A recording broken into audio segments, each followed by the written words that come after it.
So we've organized these tips into 3 groups: the top, the middle, and the bottom of the funnel. The top of the funnel is about getting and keeping visitors on your website. The middle of the funnel is about behavior and engagement and getting those visitors to stick around. And then the bottom of the funnel is about getting people to take action and convert. So we've mostly removed the logos, the companies, and the examples, but hopefully this is just a lot of stuff that you can apply right away and get better results in your marketing. Here we go. First, the top of the funnel. The first thing we're going to talk about is the headline on the home page, one of the most prominent things on one of the most prominent pages. The problem is a lot of people have put totally meaningless marketing jargon on their homepage that doesn't really even say what they do. Experience excellence? In what? I can't tell what this company does. Quality, delivered. No clue on what they deliver. Or look at this one. Build capacity, deliver results. In what category? If your homepage headline doesn't say what you do, your visitors may not even know if they're in the right place. Get rid of that vague headline and describe what you do in that top, most important, most prominent piece of text on one of your most important pages. A descriptive headline will give you much better results. This next one, we've talked about this. There's a lot of people that have social media icons at the top of their website, big, bright, bold colors that are guiding visitors away from their site into other websites. We call them candy-colored exit signs. Not a good thing for your traffic. The problem is they are very visually prominent and they take people to places where there's all kinds of distractions. Hundreds of friends, millions of cat videos, TV shows, shoes. Why would you want to send your visitor to a page with this little guy? That's not going to be good for your marketing. So get rid of those social media icons and instead put them in your footer. And don't show the full color of the social media icon until the visitor mouses over it. They're fine to put on your website, just don't make them the most visually prominent thing at the top of every page. Here's another good one. Your website's organized into sections. In every section, you've got a little header above it, right? But does that add anything? Does it improve the visitor's experience? Does it tell them what they're going to get? A lot of people have totally meaningless section headers. For example, this website has a special announcement in the bottom right corner. And the most prominent text says special announcement.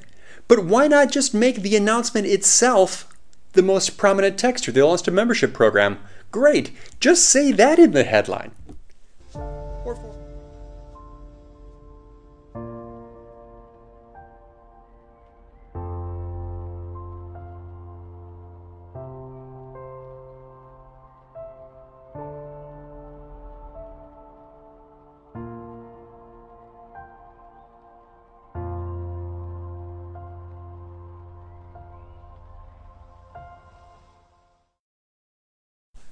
Or for an e-commerce site that has categories of products going down the left, why even say categories? It doesn't really even say anything at all. This is a page about a computer science program, but the most prominent thing is program overview, which says basically nothing. Why wouldn't that just say computer science program? That would be much more descriptive.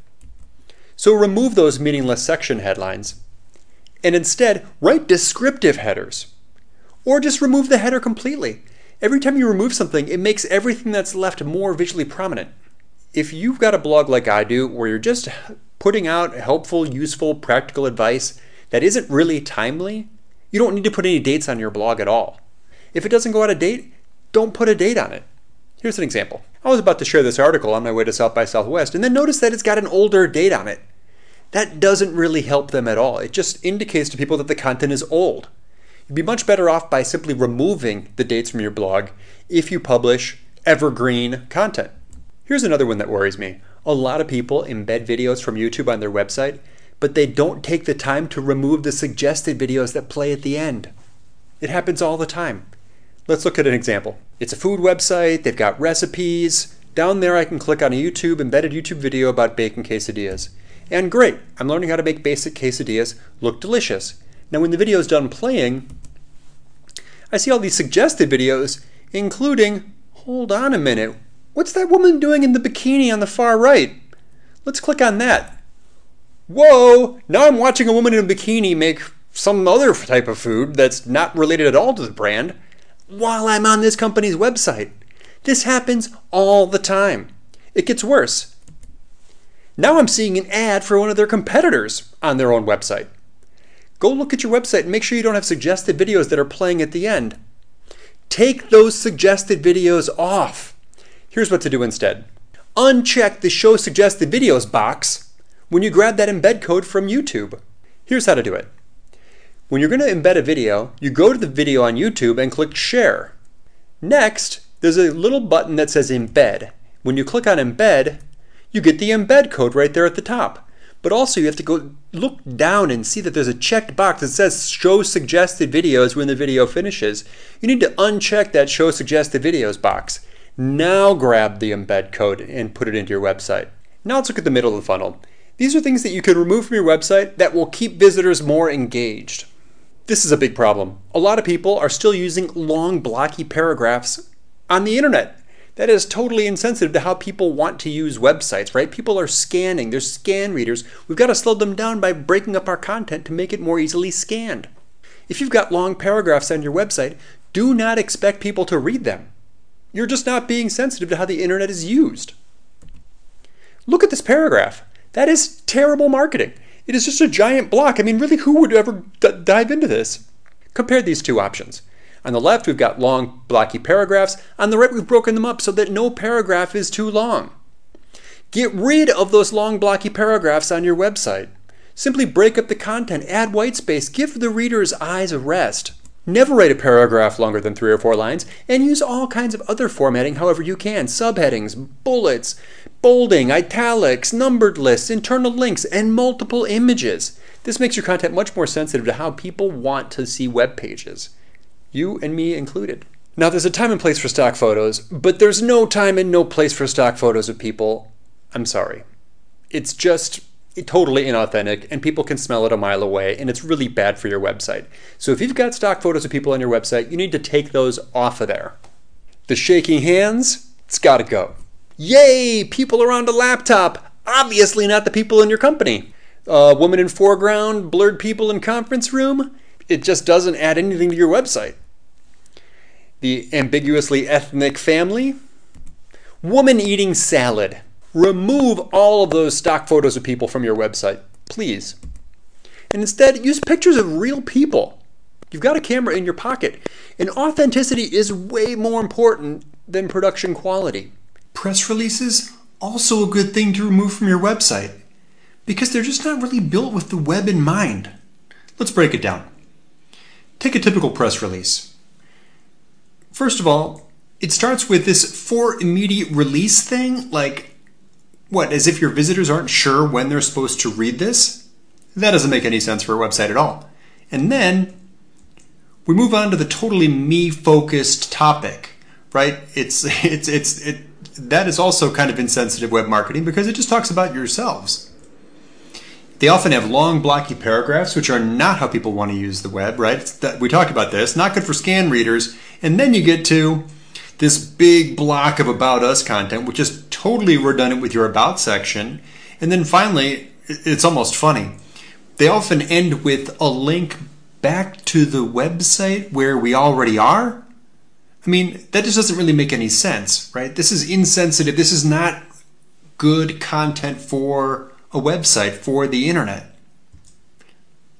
Press releases aren't even credible, right? Studies have shown this. People tend not to believe press releases. So you want some good advice here? Take all those press releases off your website, and rather than just uploading this chunk of content that wasn't really designed for the internet, rewrite it for the broader audience, right? What percentage of your visitors are from the press? Like a fraction of 1% probably, right? So rewrite it for everybody, and then instead of saying, hey, cover this, this is news, just write the news and post it to your news section.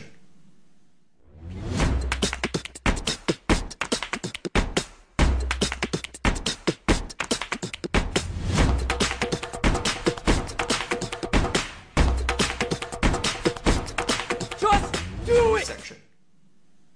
PDF files are also not good content for websites. A PDF is a print simulation. It's a file that is trying to pretend to be a printed file to match the exact formatting of the original. Not related to the internet, not something that is meant to display in browsers. The worst use of this is when people take an entire magazine and with no work at all, right, as lazy as you could possibly be, just throw it into a PDF viewer and let the audience flip through, right? It's all in the same URL. It has none of the benefits of being web copy. It's not easily measured in analytics. You can't be shared easily because it's one giant monolithic file. It's hard to update through a CMS, right? And it's not accessible to people with visual impairments or disabilities. You can't add usability or interactivity. It's just a static file. It's not really search engine friendly. Yes, of course, you get exact control over formatting. So if you've got a background in print design, you might like it because you can get pixel perfect layouts. And it's great for being read and downloaded offline.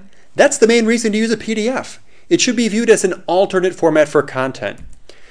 It's like the Rust of the internet. If you want to know how much Rust is on your website, go put in site:/yourwebaddress.com .pdf and you'll see just how lazy people have been in the history of updating your website and how many PDFs they've uploaded, right? In many cases, probably not even making it an alternate format. It's probably the only format for that content on that page. So my recommendation, get rid of all these PDF files and instead publish that content as a web page. Make the PDF the alternate format. That's the version that is likely to be printed or shared, right? But it doesn't have any of the benefits of the main version. Make the main version of every piece of content an HTML version, add a URL, right? That way you get the analytics, the search friendliness, and all the other normal benefits. Ads for your own stuff. I'm still seeing this. This is a problem, right? We should know by now. People have banner blindness. People are trained. We've all trained ourselves to look away from ads. If it looks like an ad, I don't want to look at it, right? My eyes go towards something else. So why promote your own stuff on your own website through banner ads on your own website? That's really weird. And advertisers figured this out a long time ago. If you want someone to click on something, you've got to make it look like it fits. You've got to make it native. That's why native advertising is such a mega trend in online marketing. Look at this example. At the bottom of this page, those are actually ads, but they look like they're native to the website, right? That's why people click those. You see them all the time, right? You don't see banner ads on these big media sites so much anymore. You see native ads for more content. That's because they have much, much higher click-through rates. It's native. That means it looks like it fits in. It belongs here. So why are people putting banner ads for their own stuff on their own websites? If you want someone to not look at something, make it look like an ad. Here's a terrible example. Look at that giant banner ad on the right. That's not a good way to promote whatever it is you're trying to promote. Remove every ad for yourself from your own website and instead promote your content within your content, right? Make it contextual. Add simple text-based calls to action at the bottom of every page that'll have a higher click-through rate than those big banner ad-looking things that suffer from banner blindness. Finally, the bottom of the funnel. These are things you can remove from your site to get a higher conversion rate. First of all, the testimonials page. I love testimonials. It's important to add social proof to every marketing claim we make on a website, but if you put them all together in one page called the testimonials page, people don't go to that page. Why? Because it looks and smells like marketing. Go look at your analytics. People are not going to this page. Here's a testimonial that's on the right side of a page that gives the person a reason to believe what they're talking about. Appears right next to where the claim is made. On the other hand, a page that's all about testimonials, that has nothing else, all those testimonials are out of context and none of them are likely to be seen. This is probably a very low traffic page. So get rid of your testimonials page. And instead, make every page a testimonials page. Add testimonials throughout your website. Email links are another problem, and you can get better results by removing email links and doing things in a better way. Compare these two contact pages. One of them has a list of names and email links. The other one has a contact form. Now, the page with the contact form, those conversions are trackable in analytics. Every one of those submissions can be stored in a backup database. Every one of those submissions takes the visitor to a thank you page, and it can send an auto-response email with additional content. That form can ask specific questions, and it can route the email to different people in the company depending on the response. So, also it can be used on any computer, right? It's not going to load up the person's email program assuming that they're on their own computer. Might not be the case. Also, email links attract spam. Guess what? Spammers write little robots that scrape the web looking for live email addresses. And if they find one, that email address is likely to get more spam. So remove all those email links from your website. They're just lost conversions that you'll never be able to track and magnets for spam. Instead, make a contact form with a thank you page, and then set up a destinations goal inside Google Analytics so you can track every one of those people who made it to that thank you page. That's how analytics measures success. Greedy forms are another big problem. We call a form a greedy form if it's asking more questions than the visitor thinks that they should be providing. Here's an example. This form is to get a free interview guide, and it asks for a few questions, and then it asks for a few more, and a few more, and a few more, and wow, why do I need to add all that information about myself just to get my free interview guide? You're asking me way more than I think I should have to put in. That form is going to have a lower conversion rate because it's asking for too much information. It's greedy. It's totally focused on the brand, not on what the visitor really wants. So you can get better results by removing greedy forms from your website and asking only for the basic contact information so that you can respond to the lead. And if you want to ask more questions, great. Just do it when you follow up with that lead. Don't ask for more than you absolutely need. You can just talk to the person on the phone when you respond and get more information then. Submit is a terrible call to action. Submit is a database term. Why do people still make submit a call to action on websites? It's really not good conversion optimization. Here's an example on a famous website where they've got a little contact form, and then there's two options. One is reset, the other is submit. Submit is a good call to action if you're a dominatrix. If you provide dominatrix services, then submit is contextual. For everyone else, it's not at all. Thank you, Michael Agard, for this visual. Here's an example of a better way to do it, and to make it contextual, put in the point of view. Instead of start your free 30-day trial, make it say start my free 30-day trial, right? First it tells them what that is, and it tells them that it's theirs. In one test, that showed a 90% increase in conversion rates.